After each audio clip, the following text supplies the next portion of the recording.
So when we look at the high school lyrical study, we need to note the B flat and E flat in the key, so that puts us in the key of G minor. And also it's marked adagio, so the tempo is going to be rather slow. But I think that the indicated range starting at 40 is too slow to play this because it makes the phrasing really difficult. It's really hard to make all those phrases at that tempo. So instead, what I would suggest to you is that you prepare it towards the higher end of the tempo range, aiming for around 48 to the quarter note, and perhaps at times when it's needed, pushing it a little bit beyond that, perhaps even as fast as 52 at times. So stick towards the higher end of the suggested tempo range, just so that you can comfortably make all of your phrases. So because we have the E flat in the key, we need to be on the lookout for left hand C's. Right? Anytime we have a right hand E flat to a left hand C.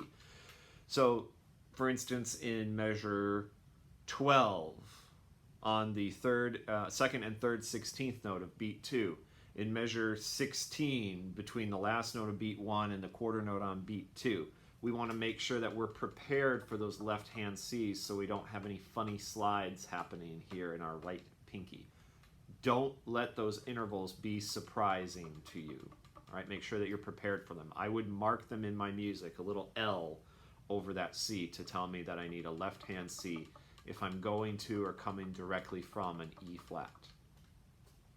So the marking of dolce espressivo at the beginning means expressive and sweet.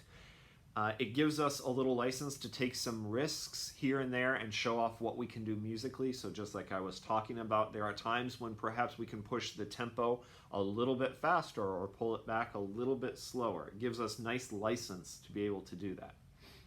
As always, in anything that we play, the rhythm is key.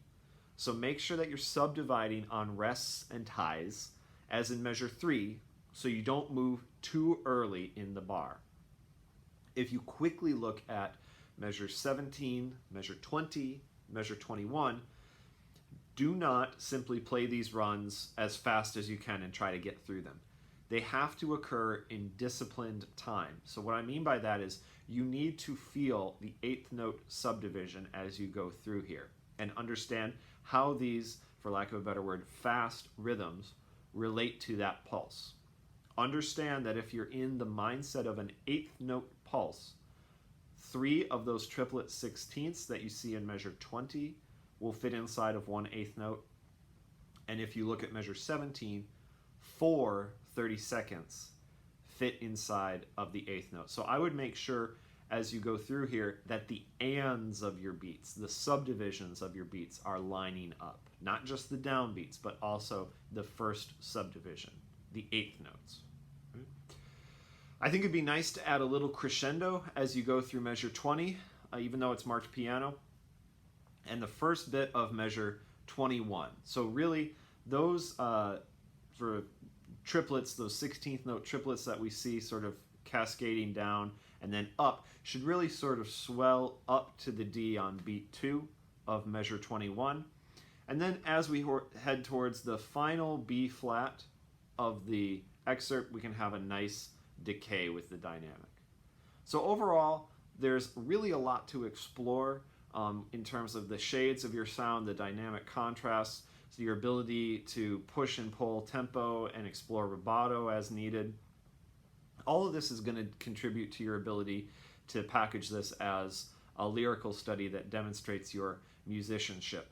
But again, you need to choose a tempo at which you can effectively make the phrases. And that is somewhere towards the higher end of the suggested range. Okay? Best of luck to you as you work on this. Please email me with questions. Good luck.